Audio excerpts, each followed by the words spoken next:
Dimanapun dia berada, mau di Inggris maupun di Amerika Serikat atau di Indonesia, kalau misalkan ada demonstrasi sambil ngerusak pagar gedung DPR, itu adalah sesuatu yang buruk. Adab itu didasarkan pada konstruksi sosial yang tadi itu. Yang paling penting bukan itunya, yang paling penting adalah yang intinya jangan lupa memuji orang. Ibu-ibu itu paling seneng kalau dipuji. Tasnya baru ya Bu, padahal nggak baru, ya kan?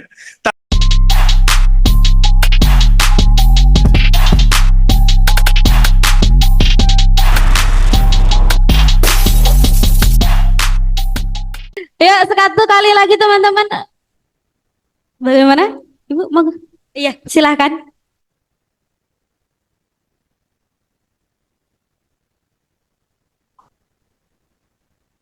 Kiri atau Bismillahirrahmanirrahim. Assalamualaikum warahmatullahi wabarakatuh. Ya, terima kasih atas kesempatan yang telah diberikan. Eh, Tadi saya memang datang di sini telat, tapi saya memantau Bapak online. Jadi dari Pak Hendi tadi sudah menyampaikan materi di awal. Pak Guru Gembul juga tadi membahas AI ya Pak ya. Ya, di sini nama saya Alifta Bapak. Saya mantan mahasiswa. Eh, ma- Mantan mahasiswa saya. Ya, karena di sini saya lihat judulnya itu peralihan sistem pendidikan yang statis. Dan saya melihat materinya fokus ke mahasiswa ya Bapak ya. Ini semuanya ini membahas tentang tujuannya perkembangan atau ke mahasiswa bukan ke dosennya ya dari awal tadi. Pertanyaan saya yang pertama ini, mumpung ada Pak dosen, Pak Hendi, saya mengikuti jejak digital jenengan Bapak. Saya juga ngefans Bapak. Iya. Alhamdulillah bisa ketemu ya Bapak ya, nggak nyangka. Makanya saya bela-belain sampai datang loh ini Pak. Ya di sini saya pengen saran lah dari Bapak dan Pak Hendi dan juga Pak Guru Gembul untuk mahasiswa-mahasiswa, terutama mahasiswa IFET. Di sini yang pertama, yang namanya pendidikan. Pendidikan itu kan nggak cuma di kampus ya. Pendidikan itu ada di luar kampus. Nah, di sini pertanyaan pertama yang ingin saya tanyakan, saya mohon dong Bapak pencerahannya. Bagaimana sih caranya mahasiswa ini membalanskan atau menyeimbangkan antara pendidikan di dalam kampus dan luar kampus? Maksud saya, luar kampus itu bisa organisasi internal atau eksternal kampus, ataupun mungkin ikut forum-forum, misal forum penulisan atau apa gitu untuk mengembangkan minat dan bakat. Bagaimana cara menyeimbangkan itu? Itu yang pertama, pertanyaan pertama. Pertanyaan kedua adalah, zaman sekarang itu kan era kita untuk bisa, tidak hanya zaman sekarang ya, dari dulu, terutama zaman sekarang kita boleh loh, kita itu diskusi, kita menyuarakan pendapat, keinginan melakukan aksi. Biasanya kan orang-orang nyebutnya demo ya, tapi lebih santun lagi aksi misalkan. Nah, bagaimana sih caranya agar mahasiswa itu mempunyai kesantunan dalam mengeluarkan pendapat? Mungkin ingin mengkritisi pemerintah atau mengkritisi kampus atau mengkritisi sesuatu. Saya minta tolong untuk dijelaskan kepada para mahasiswa bagaimana cara yang santun dan benar seperti itu, harus bagaimana? Seperti itu. Seperti kemarin kan contohnya ada kasus Rohingya ya Bapak ya. Nah, di situ ada aksi mahasiswa-mahasiswa di Aceh di sana, tetapi nyatanya mereka kurang santun dengan mengusir ibu-ibu dan juga anak-anak seperti itu. Kan itu bisa di caranya bukan seperti itu kan bisa gitu loh. Nah, di sini mumpung ada jenengan-jenengan ini, tolong dong kasih tahu kami gimana sih caranya kita agar kita bisa, oh kita kontra nih terhadap sesuatu, tapi penyampaian itu harus bagaimana itu. Itu yang kedua. Yang ketiga, nah di sini ini udah tiga aja. Di sini tadi kan ada mahasiswa yang nanya jurusan apa tadi. Itu bertanya seandainya dosen mempunyai sifat-sifat seperti ini, intinya merasa benar sendiri dan seterusnya. Nah, yang namanya dosen atau guru itu kan macam-macam sifatnya. Apalagi jenjang usia juga memengaruhi ya, Bapak. Bagaimana sih cara mahasiswa untuk melateni itu gitu loh? Oh, berhadapan dengan dosen muda, oh berhadapan dengan dosen yang lebih senior dengan segala complicatednya. Bagaimana caranya gitu? Apakah kita harus selalu patuh ataukah kita boleh berontak atau seperti apa? Tolong dong kasih saran sama mahasiswa-mahasiswa kami gitu. Caranya gimana sih beradab itu, bersopan santun itu seperti apa? Apa namanya, cara yang bisa diimplementasikan seperti itu. Oke, terima kasih Bapak. Karena pendidikan itu luas ya, tidak hanya di kampus. Jadi saya pertanyaannya banyak, mohon maaf. Terima kasih. Assalamualaikum.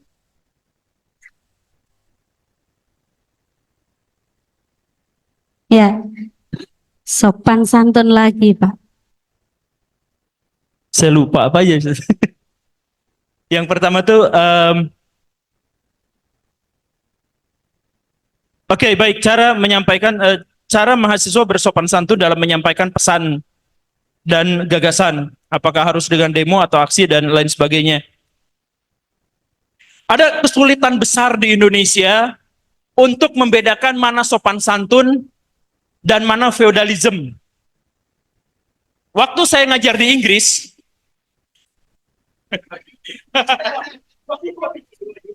jadi dosen tamu di sana. Tapi pura-pura. Di sana, gak ada satupun dosen yang dipanggil dengan sebutan Pak atau Prof. Walaupun kebanyakan di antara mereka tuh Prof. Tapi mereka nggak mau disebutnya Prof dan nggak mau disebutnya Pak. Jadi ketika mahasiswa bertanya, James, excuse me, what do you ho-ho? Jadi, ya itu pertanyaannya, Pak. Jadi sebenarnya pertanyaannya langsung to the point pada namanya. Karena apa? Karena ternyata di sana itu S2 3 tahun, S3-nya 1 tahun, sehingga mahasiswa S1 dengan dosennya itu bisa umurnya hanya perbedaan 5 tahun saja. Dan bahkan yang lebih tua pun, lebih senior pun, mereka tidak bertanya soal dengan sebutan Pak atau yang semacam itu, tapi sebaliknya. Dan bahkan ada dosen-dosen muda yang tidak memiliki gelar Prof, tapi malah disebut sebagai Prof. Karena memang kecerdasannya yang sangat luar biasa. Inilah yang kemudian dipakai sama Pak Rocky Gerung di UI. Dia dipanggil Prof walaupun dia S1. Karena apa? Karena profesor-profesor diajarnya sama dia. Nah, jadi sebenarnya pada waktu itulah, pada bagian itulah kita bertanya-tanya, sebenarnya adab itu apa? Apakah adab itu adalah bagian dari feodalisme kita, di mana ada stratifikasi dalam masyarakat, sehingga yang paling atas harus disebut bersama gelarnya, atau itu adalah sopan santun universal? Ini pertanyaan yang paling mendasar terkait dengan sistem kebudayaan kita. Nah, apapun itu, ada satu yang universal, bahwa apa? Kekerasan dan intimidasi dalam bentuk apapun, itu adalah sesuatu yang sangat buruk.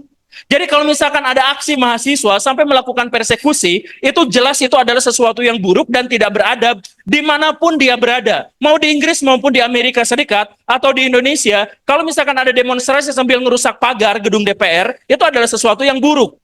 Termasuk juga apa? Salah satu wujud dari ketidakberadaban kita adalah misal ketika dosen atau guru sedang ngomong di depan, kemudian siswanya ngobrol sesamanya, itu sebenarnya adalah bentuk persekusi yang paling umum tetapi tidak pernah dibahas. Bayangkan, kalau misalkan ada guru atau dosen ngomong di depan, dia berusaha untuk menyampaikan gagasannya, dia berusaha untuk mengaitkan antara informasi-informasi dengan realitas hari ini, kemudian banyak di belakang yang ngomong sendiri, itu sebenarnya dia dipersekusi dengan itu. Aduh, saya merasa tidak dihargai. Apakah saya ngomongnya jelek? Apakah apa? Nah, pertanyaan-pertanyaan itu, saya katakan, mau di Inggris maupun di Amerika Serikat, persekasi dengan ketidakberadaban terjadi di kelas itu. Jadi, bukan hanya soal bagaimana cara kita demonstrasi, tetapi mahasiswa-mahasiswa, siswa-siswa, mulailah berempati. Jadi ini adalah ada dalam tradisi Bhagavad Gita. Di situ disebutkan, kalau kamu tidak mau menderita, jangan bikin orang lain menderita. Kalau kamu ingin dihargai, hargai orang lain. Itu adalah prinsip dan itu adalah dasar dari semua dharma. Jadi dharma itu apa? Masyarakat dianggap sebagai bagian dari kita. Jadi pertanyaannya misalkan adalah, kalau misalkan saya sakit hati dengan disebut sama anak yang lebih muda tanpa sebutkan gelar, misalkan, Hendy, nah misalkan ya, itu ternyata sakit hati, maka kita sampaikan kepada orang lain dengan caranya sendiri. Tetapi kalau misalkan sebaliknya, ya berarti sebaliknya pula, tidak jadi masalah. Itulah adab. Adab paling mendasar itu didasarkan pada empati, bukan pada dasar struktur sosial masyarakat.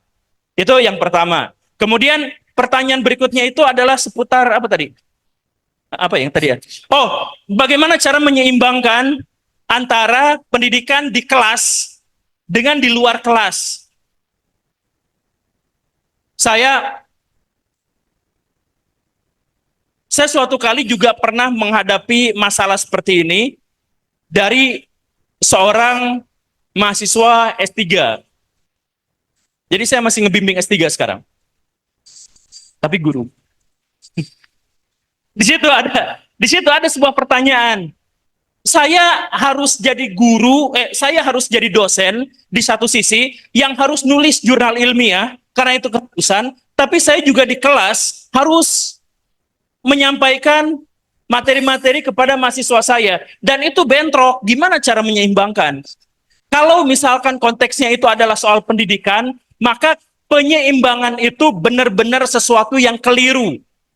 Kalau konteksnya pendidikan, karena apa? Karena pendidikan itu seperti yang disampaikan tadi, di luar kelas dan di dalam kelas itu sama-sama pendidikan.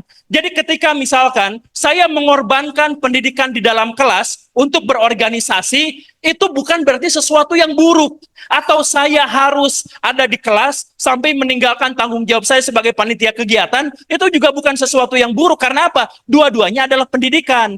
Jadi keseimbangan itu sebenarnya hanya menghasilkan konsekuensi atas profesionalisme, bukan konsekuensi terhadap pendidikan kita. Karena pendidikan kita tetap akan didapat bagian terbesar dari apa yang kita ketahui berdasarkan pengalaman. Dan pengalaman itu tidak harus didapatkan dari dalam kelas. Bahkan di dalam kelas itu adalah bagian dari pengalaman besar kita. Di luar kelas adalah pengalaman kita, di dalam kelas adalah pengalaman kita. Bagaimana ceritanya sesuatu yang sama-sama ada dalam pengalaman kita seimbangkan? Gak ada. Jadi gak usah diseimbangkan, karena itu adalah bagian dari pendidikan. Kecuali yang tadi itu, kita pola pikirnya bukan terkait dengan pendidikan, tetapi terkait dengan profesi. Kalau terkait dengan profesi, benar. Kalau saya di luar kelas, berarti saya meninggalkan potensi jenjang pendidikan yang lebih baik. Atau kalau saya di dalam kelas terus, potensi saya terhadap akses politik di luar kampus itu juga akan terbatasi. Itu baru ada keseimbangan. Tetapi kalau soal pendidikan, kita sama-sama satu. Saya sampai sekarang misalkan tidak memutuskan untuk tidak jadi PNS, memutuskan tidak jadi dosen, memutuskan tidak masuk sistem. Saya memutuskan untuk begitu. Apakah saya sekarang di luar sistem? Saya sampai sekarang sama pemerintah, sama Kementerian Pendidikan dijadikan sebagai ikon untuk mensosialisasikan kurikulum merdeka. Dalam konteks itu, saya di dalam sistem. Jadi bagaimana cara saya menyeimbangkan di luar sistem dengan di dalam sistem? Tidak ada. Karena apa? Saya memutuskan di luar sistem dalam konteks profesionalisme. Saya masuk ke dalam jurusan, saya masuk ke dalam, misalkan diminta oleh Kementerian Pendidikan, dan bergabung di situ, itu karena konteks pendidikan. Jadi pendidikannya tidak jadi masalah di luar atau di dalam. Yang paling pentingnya yang tadi dipertanyakan sesungguhnya adalah konsekuensi profesi dalam hal itu. Kemudian yang ketiga itu tadi apa? Yang ketiga apa ya?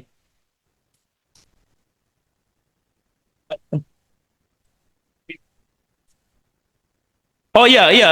Oh, jadi kalau misalkan ada perbedaan komunikasi yang tadi itu ya, waktu di Inggris yang dosen itu ngomong, dan dia minta, dan bukan hanya dia, tetapi semua dosen, jangan panggil saya Pak, jangan panggil saya Sir, jangan panggil saya Prof, dan lain-lain. Karena apa? Karena di sana ada upaya yang sangat hebat untuk menyeimbangkan, bukan menyeimbangkan, untuk mengkoneksikan setiap generasi.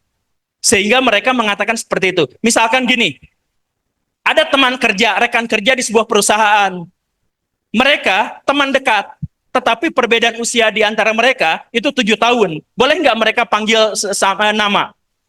Pada umumnya kan begitu. Di pabrik, di perusahaan kita panggil nama walaupun beda 7 tahun. Sekarang di kampus yang di Inggris itu mereka bedanya 5 tahun, tetapi yang satu sudah gelar S3, yang satu masih mahasiswa S1. Boleh nggak? Pikiran mereka boleh, pikiran kita tidak boleh.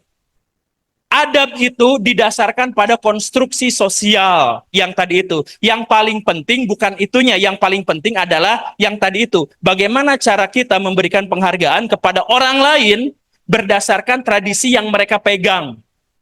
Kalau misalkan mereka memang inginnya seperti itu, ya sudah, apa salahnya kita melakukan seperti itu. Toh kita pun selalu ingin diperlakukan seperti sesuai dengan apa yang kita inginkan. Terima kasih.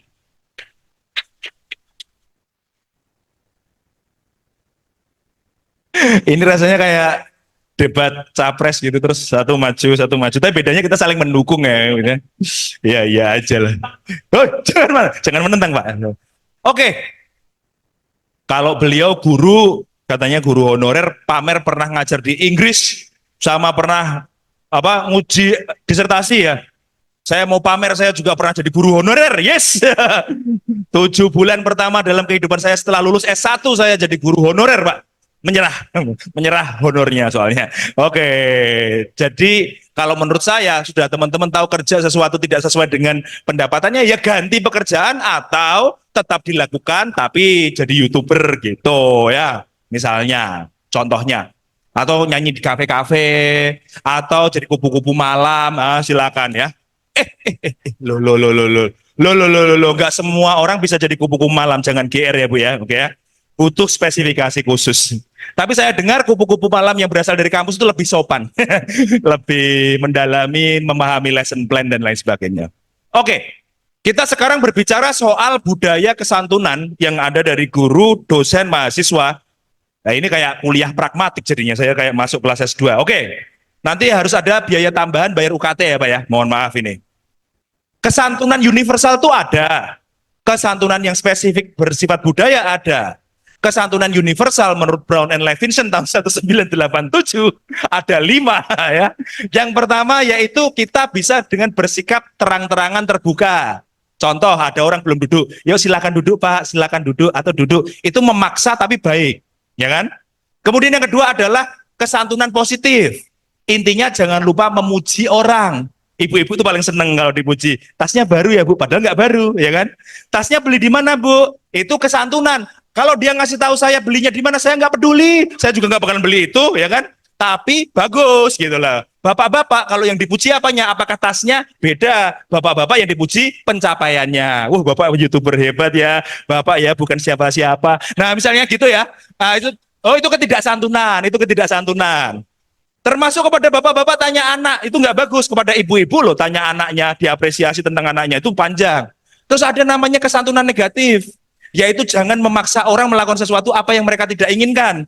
Contohnya, Pak bolehkah saya telepon Bapak jam 3 pagi? Ya dipikir sendiri. Harusnya jangan jam 3 pagi, setengah 4 ya. Jadi agak mending gitu kan. Itu kesantunan negatif. Ada lagi kesantunan samar-samar. Dengan sengaja kita ambigu supaya beliau tidak merasa terbebani. Kayak saya tadi nanya, Pak nanti habis ini ada acara enggak? Maksudnya adalah kalau tidak ada acara, ayo saya ajak jalan. Kalau ada acara, monggo silakan. Tapi saya sengaja ambigu supaya tidak memaksa. Nanti takutnya kebebanan. Itu ada tekniknya juga. Dan yang terakhir adalah menggagalkan komunikasi. Jadi kalau sesuatu memang tidak santun, ya jangan dipaksakan untuk disampaikan. Itu penting. Contoh, saya sama Pak Guru Gembul, saya pengen pinjam duit. Kok bisa? Dosen pinjam sama guru? Bisa. Soalnya yang ini iPhone lama, yang itu iPhone baru. Jelas kan kelihatan ya? Saya tadi sudah terpengaruh loh. Orangnya sederhana, pakai peci bagus. HP-nya iPhone Pro Max, udah nggak usah. Itu hanya pencitraan saja ternyata ya. Ternyata beliau sederhana, hanya pencitraan. Mintanya tadi apa? Saya mau ke Ungaran naik Gojek motor, Pak ya. Ungaran itu jauh Pak ya. Jadi jangan naik Gojek motor, naik Hilman aja. Oke?